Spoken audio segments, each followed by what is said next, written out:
അപ്പോൾ നമ്മൾ ഇന്നിവിടെ ചെയ്യാൻ പോകുന്ന എന്നാണെന്നറിയാമോ?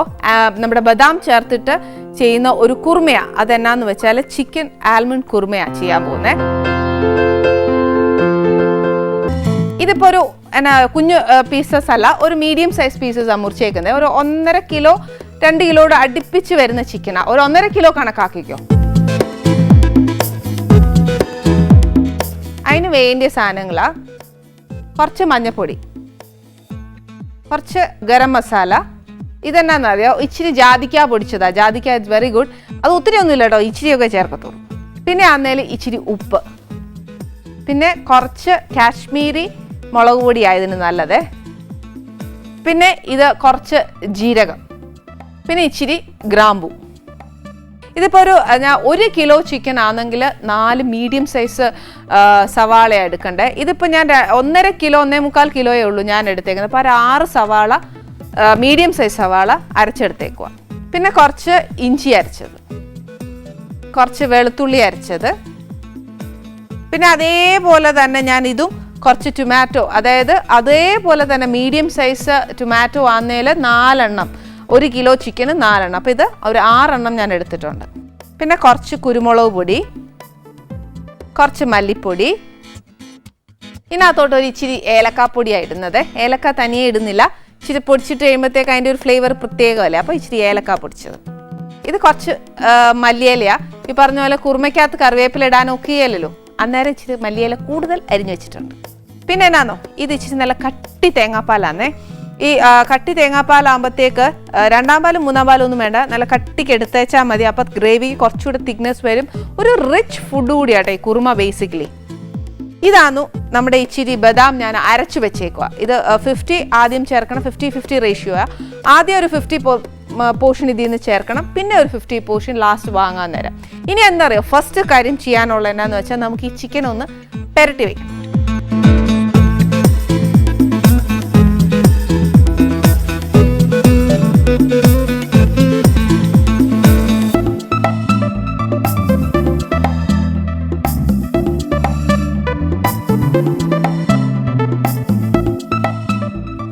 ഇതിനകത്തോട്ട് ഒരു ഇച്ചിരി മഞ്ഞൾപ്പൊടി. മഞ്ഞൾപ്പൊടിയുടെ ഒക്കെ അളവ് പറയുകയാണെങ്കിൽ എങ്ങനെയാണ് പറയുന്നത്, ഇത് അങ്ങോട്ട് പെരട്ടാനുള്ള മഞ്ഞൾപ്പൊടി ഇട്ടേച്ചാൽ മതി. ഒരു 3/4 ടീസ്പൂൺ, എന്നാലും പറഞ്ഞുതരാം കേട്ടോ.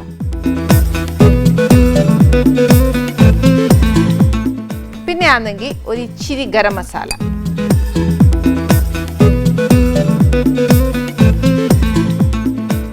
പിന്നെ ഒരു ലേശമല്ല, ഒരു 1/4 സ്പൂൺ ഓഫ് നമ്മുടെ എന്നാ പറയുന്നത് ജാതിക്ക പൊടിച്ചത്. പിന്നെ ആന്നേൽ ഒരു ഇച്ചിരി ഉപ്പ്,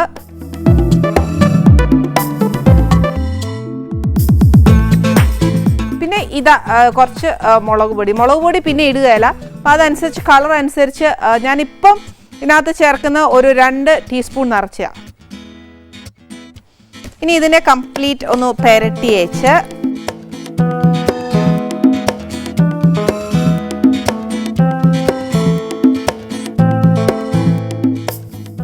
പെരട്ടിയിട്ട് ഇത് ഇവിടെ ഇരിക്കട്ടെ. നിങ്ങളെല്ലാവരും വിചാരിക്കില്ല ഞാനിപ്പോൾ ഇത് വേവിച്ചെടുത്ത് വറുത്തെടുക്കുമെന്ന്. ഇല്ല, ഇപ്രാവശ്യം എന്നാ ചെയ്യാൻ പോകുന്നത് അറിയോ, കുറച്ച് നേരം അത് അവിടെ പെരട്ടി വെക്കട്ടെ.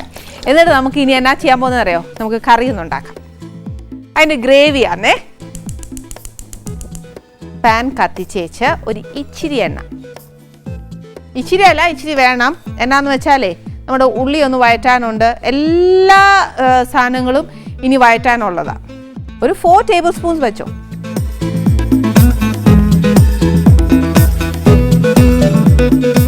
ഇതിനകത്തോട്ട് ഒരു ഇച്ചിരി എന്നാന്നറിയോ, ജീരകമൊക്കെ കടുക് വറക്കുന്ന കൂട്ടേ ഉള്ളൂ, ഒരു ശകലം ഇടാവുള്ളൂ.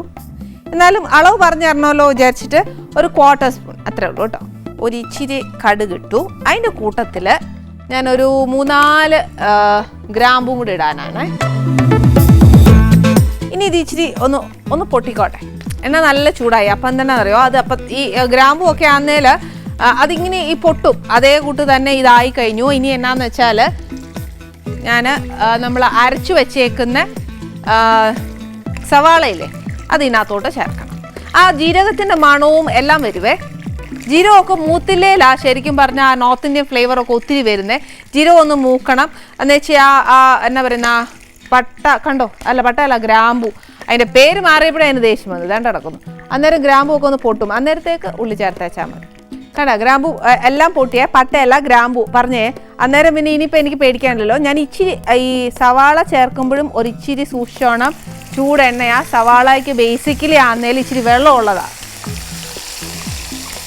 അപ്പോൾ നമ്മുടെ മേത്തോട്ട് അത് വരാൻ ചാൻസ് ഉണ്ട്.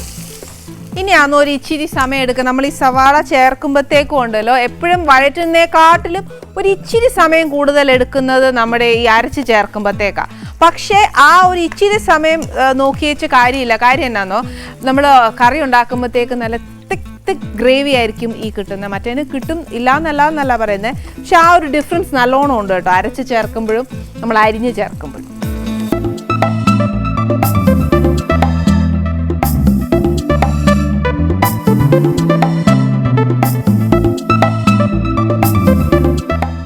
അപ്പോൾ ഞാൻ നേരത്തെ പറഞ്ഞ പോലെ ആൽമണ്ട് അറ്റ്ലീസ്റ്റ് എന്നാ പറയുന്നത്, പിള്ളേരാന്നേലും അച്ഛനമ്മച്ചിമാരാന്നേലും പിന്നെ എല്ലാവരും each and every person at least 2 almond day എന്ന് കഴിച്ചിരിക്കണം കേട്ടോ.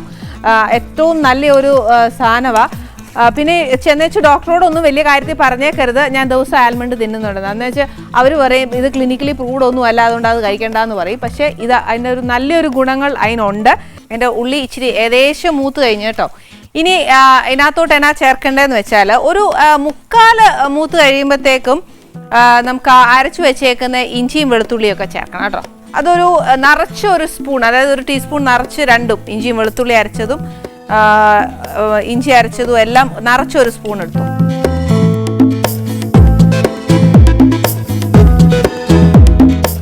ഇതും ഇനി പച്ചച്ചോവ മാറുന്നിടം വരെ മൂപ്പിക്കണം.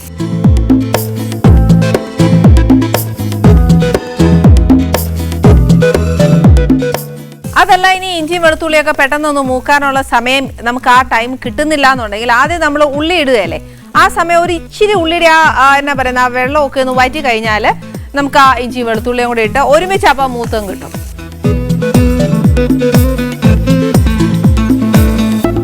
പക്ഷെ ഓരോന്നായിട്ട് ചേർക്കുന്നത് തന്നെയാട്ടോ എപ്പോഴും നല്ലത്. പെട്ടെന്ന് ജോലി തീർക്കാൻ വേണ്ടി തീർത്ത് കഴിഞ്ഞാൽ അതിൻ്റെ രുചിയൊക്കെ അങ്ങ് പോകും.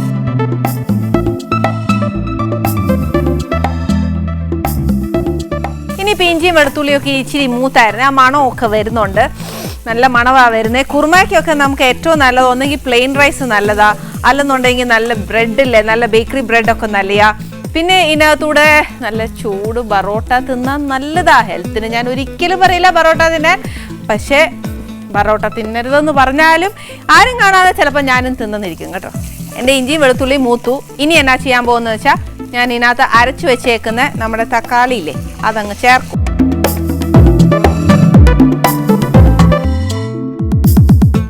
ഇനി തക്കാളി ചേർത്ത് കഴിഞ്ഞാൽ ഇതേപോലെ ആട്ടോ, ഇച്ചിരി ക്ഷമ വേണേ. എന്നാന്ന് വെച്ചാൽ അതിൻ്റെ തക്കാളിയുടെ വെള്ളമൊക്കെ ഒന്ന് വറ്റണം, അന്നേരമേ അതിന് ആ രുചി വരുവത്തുള്ളൂ.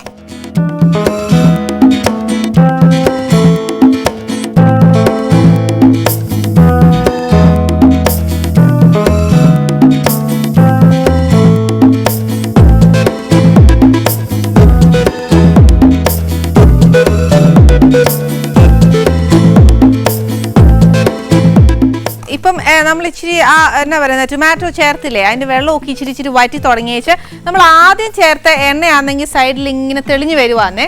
ആ നേരം എന്നാ ചെയ്യണമെന്ന് വെച്ചാൽ നമ്മുടെ തീ അങ്ങോട്ട് മൊത്തം സിമ്മാക്കി വെച്ചേച്ച് നമ്മൾ ഇടാനുള്ള പൊടിയൊക്കെ ചേർക്കണം. അപ്പോൾ ആദ്യം എന്നാ ചേർക്കുന്നത്, നമ്മൾ മഞ്ഞൾപ്പൊടി, ഒരു ഇച്ചിരി മഞ്ഞൾപ്പൊടി നമ്മൾ അതിനകത്ത് മാരിനേറ്റ് ചെയ്യാൻ ചേർത്തിട്ടുണ്ട്, അതുകൊണ്ട് ഇച്ചിരി ചേർത്തേച്ചാൽ മതിയേ. പിന്നെ അന്നേൽ ഒരു 1/2 ടീസ്പൂൺ കുരുമുളക് പൊടി, പിന്നെ ഒരു 2 ടീസ്പൂൺ നിറച്ച് മല്ലിപ്പൊടി, 2 1 ടീസ്പൂൺ കണക്കാണെങ്കിൽ ഒരു കാര്യം ചെയ്തോളൂ, ഫുൾ നിറച്ചൊക്കെ എടുക്കുവാന്നേൽ ഒരു 3 ടീസ്പൂൺ നിറച്ചെടുത്തോളൂ.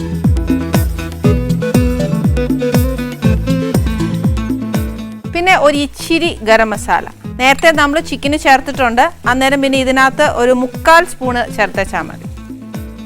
പിന്നെ ആന്നു ഇച്ചിരി ചേർക്കാനുള്ള എന്നാന്നോ, ഒരു ഇച്ചിരി ഒരു പിഞ്ച് ഏലക്കാപ്പൊടി ഇപ്പം ചേർത്തേച്ചാൽ മതി. പിന്നെ കുറച്ച് കഴിയുമ്പോഴത്തേക്ക് നമുക്കത് ചേർക്കാനാന്ന് വെച്ചാൽ ഫ്ലേവർ നമ്മൾ നേരത്തെ ചേർക്കുമ്പോഴത്തേക്കും അതിൻ്റെ ആ ഫ്ലേവർ അങ്ങ് പോവേ. ഇപ്പം നമുക്കാണെങ്കിൽ ഈ ചേർത്തേക്കുന്ന പൊടിയൊക്കെ ആന്നേലും ഇച്ചിരി ഒന്ന് മൂപ്പിച്ചെടുക്കണ്ടേ, അന്നേരം പിന്നെ ആ ഏലക്കായുടെ ആ ഫ്ലേവറും കൂടി അങ്ങ് പോവും. അതുകൊണ്ട് അത് വേണ്ട, ഇതൊന്ന് ഇച്ചിരി ഇനി മൂപ്പിച്ചെടുക്കാം.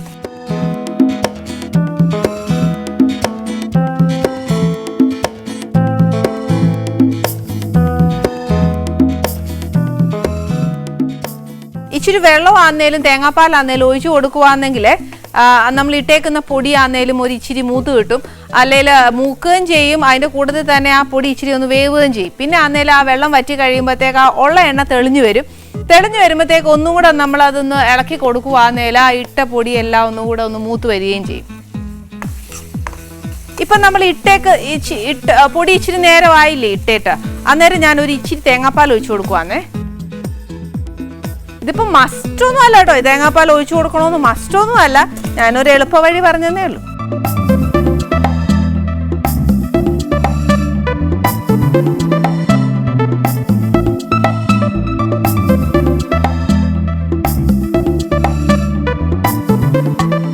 ഇപ്പം ആ പൊടിയൊക്കെ ഇച്ചിരി മൂത്ത് വരുന്നുണ്ട് കേട്ടോ തേങ്ങാപ്പാൽ ഒഴിച്ചപ്പോഴത്തേന്. തേങ്ങാപ്പാലിലും ബേസിക്കലി നമുക്കറിയാൻ മേലേ നമ്മൾ തേങ്ങാപ്പാൽ ചേർക്കുമ്പോഴും കുറച്ച് എണ്ണ തേങ്ങാപ്പാലിൽ തന്നെ ഉണ്ട്.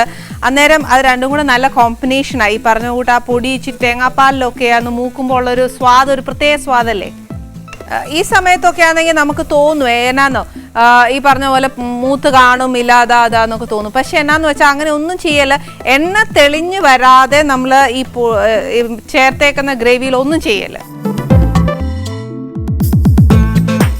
ഇങ്ങനെയൊക്കെ സമയം കിട്ടുമ്പോഴാ മല്ലിയില ഇടുന്ന. ഇലയൊക്കെ സൈഡിൽ ഇരിക്കുവാണെങ്കിൽ ഞാൻ ഇടും.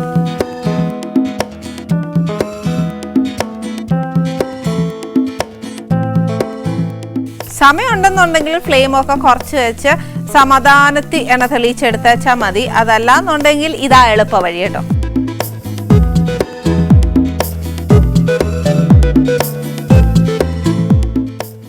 ഇപ്പം എണ്ണ ഇച്ചിരി ആയിട്ട് തെളിഞ്ഞു വരുന്നുണ്ട്.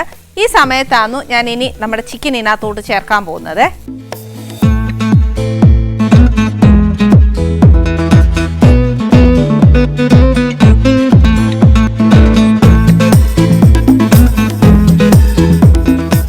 തീ അങ്ങോട്ട് നല്ലതായിട്ട് കുറച്ച് വെച്ച് നമുക്ക് ഈ അരപ്പിനകത്തോട്ട് അങ്ങോട്ട് ചേർക്കണം.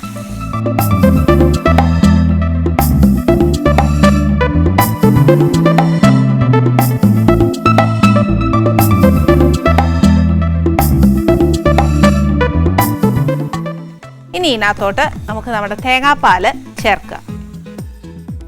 തേങ്ങാപ്പാലിനകത്ത് കിടന്ന് വേണം അതൊന്ന് നല്ലതായിട്ട് വേവാൻ.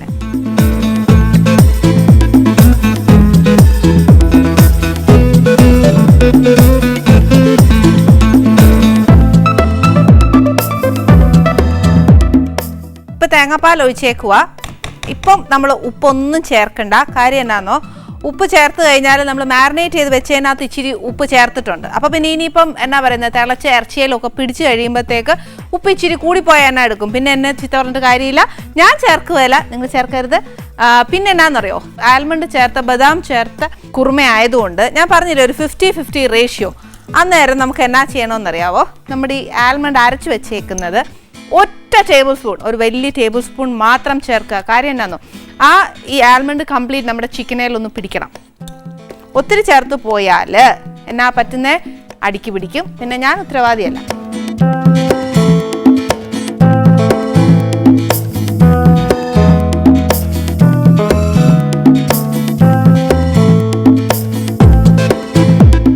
ഇപ്പം നമ്മുടെ കുറുമായ്ക്ക് ഒരു നല്ല നിറമുണ്ടേ. പക്ഷെ ഒരു നിറത്തിൻ്റെ ഒരു കുറവുണ്ട്, ഇച്ചിരി പച്ചയുടെ ഒരു നിറത്തിൻ്റെ കുറവുണ്ട്.